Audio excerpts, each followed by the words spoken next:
Hi everyone, I'm Mathilde, co-founder and CEO of Front. Over the years, I've shared my journey as a leader and a founder. But really, everything I've learned so far has been by talking to people that are more experienced and wiser than me.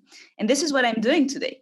Today, I'm here with Jennifer Moss, an award-winning journalist, author, and international public speaker about preventing burnout. Jennifer, thanks so much for hopping on Zoom with me today. Yeah, thank you so much for having me. I'm looking forward to the conversation. I'm so much looking forward to it as well. So, Jennifer, you're known as an expert in happiness and workplace well-being, two topics I'm passionate about. And you've even authored a book about it called Unlocking Happiness at Work, in addition to writing many articles for many large publications. So I'm curious, is there a moment in time that first drove your interest in the intersection between happiness and work? And if so, what was it? It's really interesting. So I've been working in, communications around HR and well-being and just all of the things that impact the workplace and the future of work for a long time. And then, I was living in Silicon Valley doing that work. And my husband, who is a pro athlete or was at the time, he's retired now, but he was at the time, he ended up becoming acutely paralyzed. Interestingly, right now, as we're speaking, it was from the swine flu epidemic. And he got very sick. And so one of the things that, we learned right off was that he wasn't going to walk again. And then, the thing when you're in that moment, you sort of just reset all your priorities, right? And so it wasn't about anything like rebounding, going back to playing. It was just, getting through it and walking again. But athletes tend to have this sort of superpower. That's why I think we study leadership through the lens of sports psychology, because so many of the traits of early identified high performers, are found in that capacity to overcome. And Jim walked out of that hospital after 6 weeks. And what it really taught us was that it was gratitude, it was hopefulness, it was mindset, it was emotional flexibility, it was, all of these precursors to post-traumatic growth that are developed in young people when they're identified as high performers. And so we went on to really try to figure out how that applies across a larger scale. How do we develop psychological fitness in people, in the workplace? How do we make sure that they're prepared for really big events or stressors?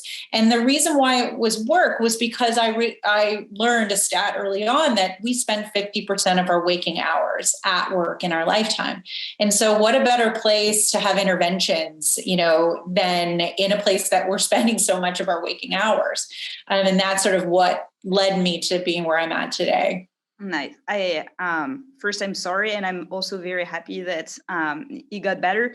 One of the things that I've read from you, and I think you wrote this in Harvard Business Review, is that the saying, if you do what you love, you'll never work a day in your life, is a myth. And so I'd be, curious to understand from you, why you think this sentence or this belief can be dangerous. Yeah. So first off, I'm a passion-driven person and I love what I do. But are there a lot of times in the day that I feel like I'm working? Absolutely. Do I have a hard time putting on the self-care, hat, on me? Yes, because I love what I do, and highly engaged, high-performing people also tend to have, perfectionist concerns, or they're driven. And so they don't take care of themselves. They can be engaged and yet burnt out. And so one of the important aspects of that is that we can have harmonious passion. We can be really well fueled by our work where we love it. And passion and purpose and meaning in our work is actually a prophylaxis to burnout. It's just that it needs to be managed and needs to be moderated and considered and labeled so that we can be better at diagnosing it. So yes, you can have passionate people and purpose-driven people, and they can be burned out. That makes sense. So now knowing that, one of your belief, and tell me if I'm wrong, is that the responsibility for preventing burnout is moving more towards organizations and not individuals. And so I'm curious, I'm a leader, so many leaders are going to listen to you. And what are your recommendations for leaders to prevent burnout from being like a big problem at their organization?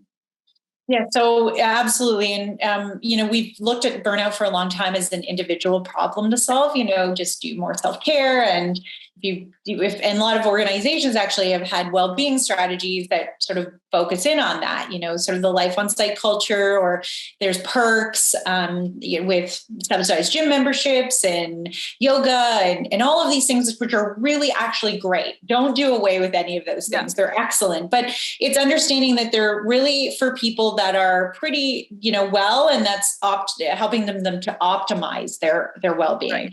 When we're talking about mental illness, I mean, these are things that can't necessarily be solved just by individual self-care. These are things that potentially are systemic. It could be, overwork. It could be people not being able to talk to their manager at a point where they're feeling burned out or they're seeing the symptoms of burnout. It's about fairness and equity and, dealing with some root causes that are sort of beyond even just the organizational level. It's social structures that we need to battle. And so, again, I don't think it's just an individual problem or an organizational problem. It's just it's a whole entire we problem to solve. And so when leaders are looking as a first step in trying to prevent burnout, I really try to encourage looking at this from micro steps. It's just a change that's going to take a long time. And so let's start small.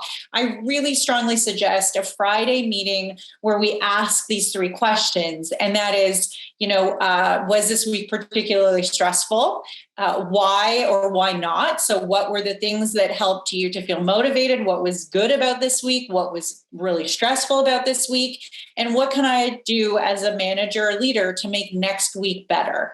How do I support you in your amazing optimism and all the great things that you feel good about this week? What can I also do for those of you who are feeling extremely stressed? That checking in part is where it really is the secret sauce, because it's consistently checking in. It's looking for language like, I'm tired all the time, repeated themes of people feeling cynical, like they can't change. Yep. It's really getting to the root of those problems way further upstream than tackling them when someone is actually taking long-term disability for being burnt out.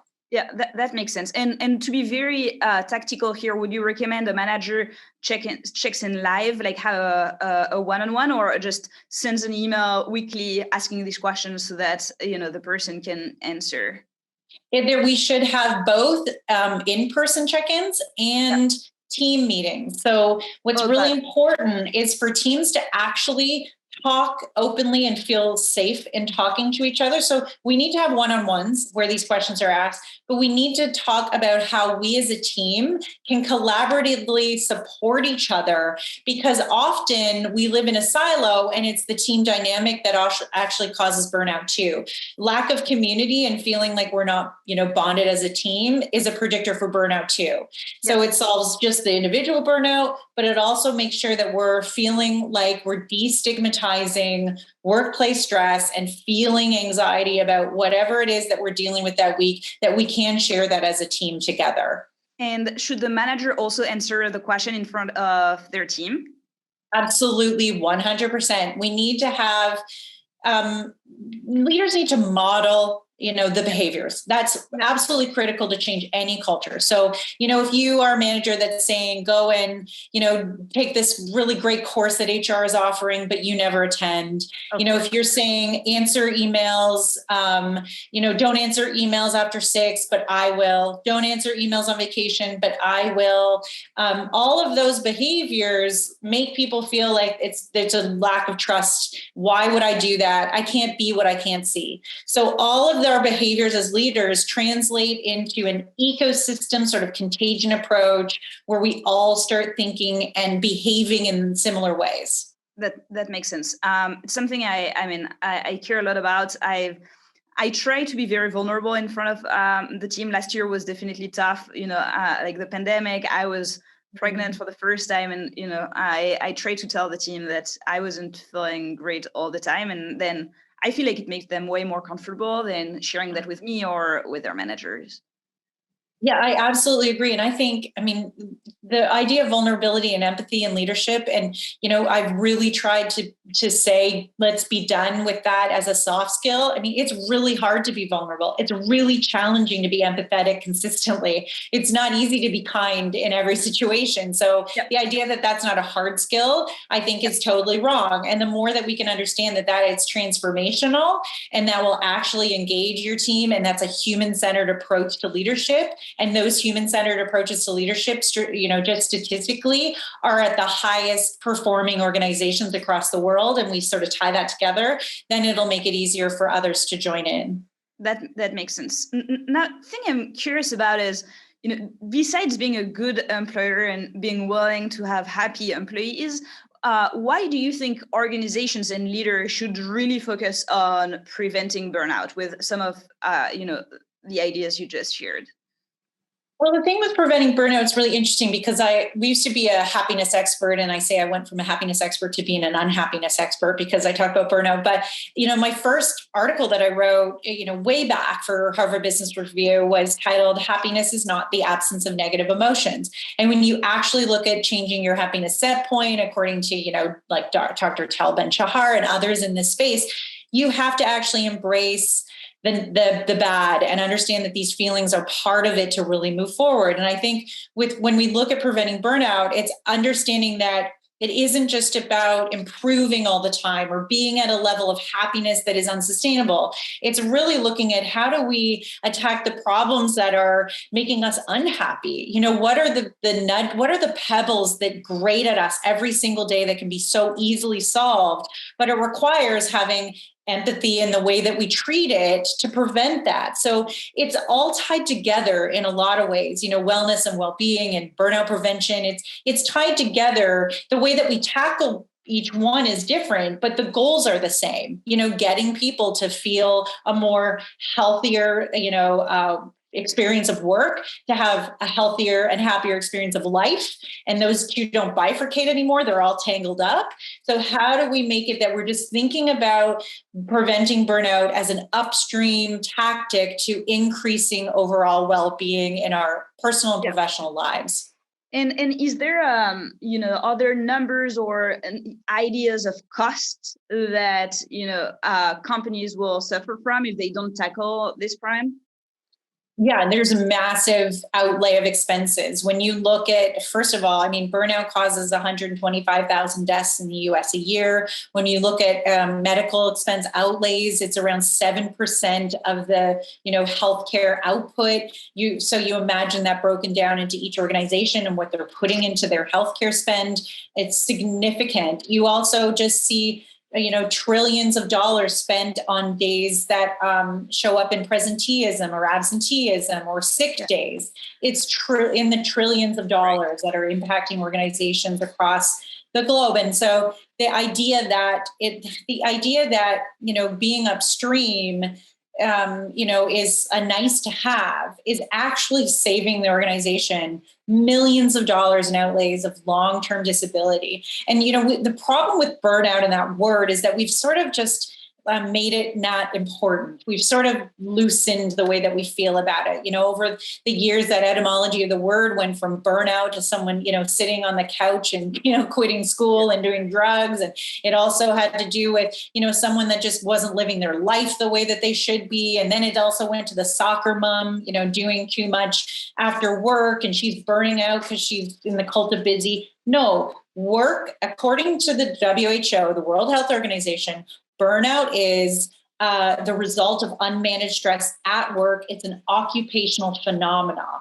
So when we start to look at it like that, anytime someone is experiencing burnout, which can be catastrophic, that is an impact on us financially, from a revenue standpoint, and just, as human beings, we should be caring about it, anyway. Yeah. No, that makes sense. And one thing that it's funny because I talk a lot about happiness at work and engaged workplaces, and I'm deeply passionate about the topic. This is why I'm so excited to chat with you today. And one of the things I share is I am, of course, convinced that everything we do at front to have employees happy to come to work every day leads to better outcome for the company. and then better outcome for the company also leads to happier employees. And so I think that it's not just that, like we're caring individuals that want to do what's best for human beings. I also think that as leaders, we have a direct incentive to do this. Absolutely. I mean, even just, sales, for example, someone that is happy at work is 3 times more, they have 3 times better sales than their sort of unhappy counterpart. They're taking 10 times less sick days. I mean, just from our physical health. And so then you have all of this better for the employee, but then there's all these great outcomes for the company too. And you're right. It cycles, but so often it's like, these are the metrics, hit these goals, and then you'll be happy. Sean Akers' happiness advantage, which I love, has such a great way of thinking about it. We just need to flip that upside down and say, no, actually, if you're happy fundamentally, then you get all these other great precursors to or benefits to happiness, which makes everyone happy. Yeah. One trend that we're seeing right now is companies are going remote first more and more. And so one thing I'm curious to hear from you is, what do you think are some ways organizations can prevent burnout and encourage more balance in this new setup where, you're not in a different place when you're working? So I'm a big fan of flexibility. And pre-COVID, I was just, shouting from the rooftops, we need the ability for people to be able to work from home. That needs to be their option or their choice. Then we go through the pandemic and everyone's working from home. And then it just sort of flips to the other side where it's like, well, now everyone can work from home. And I'm shouting, well, we need to get people also back in the office. The ideal sort of environment is really a hybrid approach, or an opportunity, maybe if it's mostly working from home or mostly, digital first, that there's ways to get a team together at the same time in the office. So one of the other issues about returning to work that people are feeling, and those people who have started to come back into work, is that they're feeling kind of lonely in the workplace, which totally diffuses, the benefits to us emotionally and physically of actually connecting with people in person.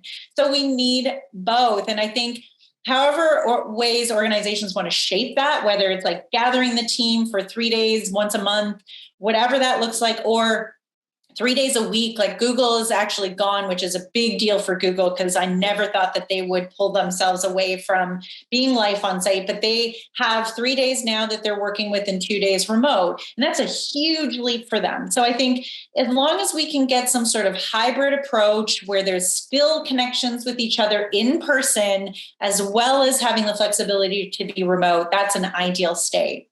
Got it. I'm glad you're saying this. This is the approach we're taking at Front. One thing that we'll also do, and I think a lot of companies are considering, is there are also teams that will be fully remote. So even if that's not the majority of the company, we'll have some of them. And you've talked, and tell me if I'm wrong, about FaceTime bias. And so I'm curious if you think that this hybrid model that will require some flexibility, and therefore sometimes some people will be in office when others will be remote, can lead to some bad outcomes. So this has been something too, you're right, hit the nail on the head. And I've been talking about this already pre-COVID. I wrote about this about 4 years ago around, burnout and remote teams. And part of that is this, inability to have these serendipitous moments, where you bump into each other and you talk about the kids or the, family members or the dad that's sick or whatever those things are, where you create these bonding moments. And because we are, genetically, that's part of our genetic imprint, is that we want to have, share mirror neurons. On the savannas, we would be eaten by saber-toothed tigers if we didn't have a tribe. So that's definitely built into who we are. When we're missing that tribe, we feel disconnected. And that's why video conferencing is a good substitute, but it isn't actually doing what you need to be in person with one another. So that is an issue for leaders that need to be making sure that they're creating space to ask questions that are totally not work related. They need to create serendipitous moments. And that's saying, like, let's have just calling them up or chatting with them, when there's time to say, hey, like, what's going on with your life? How are you doing? Having those moments where it's totally non-work related are how you can maybe create those bonds that change the shape of your relationship. I also really encourage that social collaboration chats are not proctored, or social collaboration platforms are not proctored, that we don't say, you have so much time that you're allowed to be on them. We need to make it so that everyone can use it when they need it, that it's about creating culture in a virtual way. And then we create these opportunities to have serendipitous moments again, like here's the parent group, here's a group that wants to talk about axe throwing, here's the quilting group, create environments where we can bond in a virtual way for those people that are disparate from the team. So excellent transition, because you talked about parents. I don't know if I had my first daughter last year in September, 8 months ago, and I came back from maternity leave just a few months ago. And so this is top of mind for me. I'm curious if you have thoughts on how employers can help parents have a great balance. So there's been a real impact and disproportionately, unfortunately, on women this year. We've lost women from the labor force.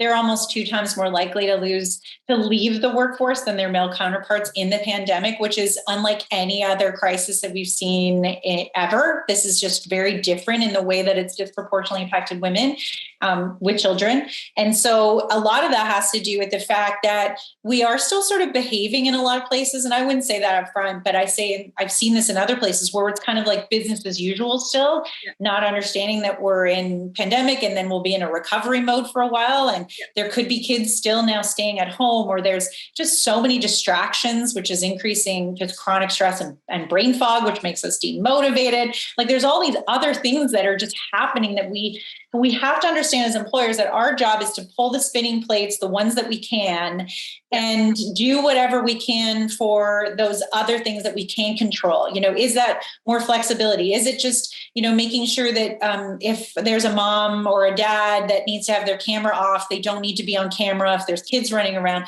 which is probably a lot of what you're doing already, but those very tactical things. And also, again, that Friday check-in solves a lot of that. What happened this week? What are you feeling? What is going on that I can help you with? Can I support you in any way? Or if I can't, how am I a support system? What are some things in locally that I can do that help give you that space or that time? I mean, there are a lot of things we can do. We also, as leaders, can't be married to the things that we decide to try. I saw a lot of companies at the beginning put in like the yoga and the well-being stuff, and it was really great for a couple of weeks, and then it was just not working for people. They kind of felt like it was workload. So it's like, let's look at this as a trial and error time, not get married to our tactical solutions, and be able to actively listen to find out what people need. Yeah, that makes sense. I know we're at the end of our time. I have one final question, which is,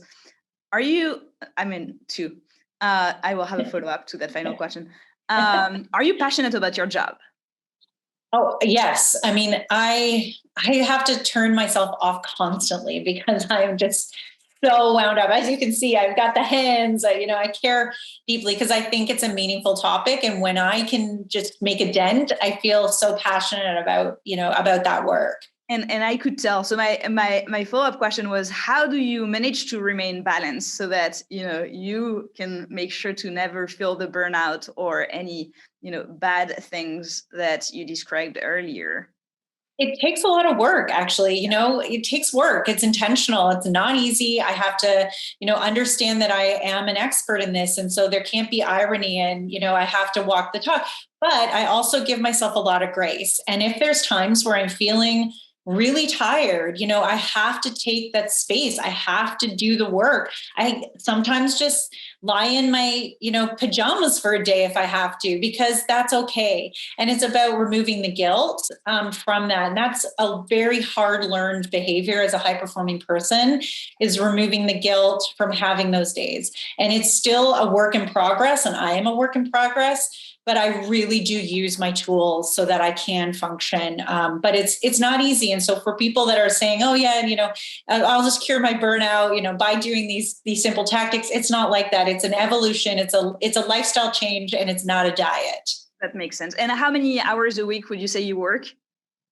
I really do manage my calendar. I'm very good at it. I probably put in 40 hours a week, sometimes 35, but I do put time in my calendar. So Monday, I have meetingless Mondays, and I commit to that. And I don't take talks on Mondays, even if there's someone saying, I really want you to do a talk on Monday. And I do 6 talks a week. I will say no, and I'll turn it down. I don't create false urgencies. So things that I know could be urgent or the client needs or someone needs, everyone can work around that schedule. I'm not necessary, I'm not going and, fixing someone's brain. This isn't life or death. I have a role that's meaningful, but it is not the most important thing on the planet. My own health, so I can do more of it, is how I sustain. But it is work, and we need to keep that in our back of our minds as leaders constantly. Couldn't agree more. Well, thank you so much, Jennifer. I learned so much. I'm sure people that will listen to this video will learn a lot. And I will make sure that Front is a place where I lead by example and other leaders as well, so that, less people can suffer from burnout. That's great. It was so wonderful talking to you. I love what you're doing there. And I think you're the example of great leadership doing really important work. Thank you so much.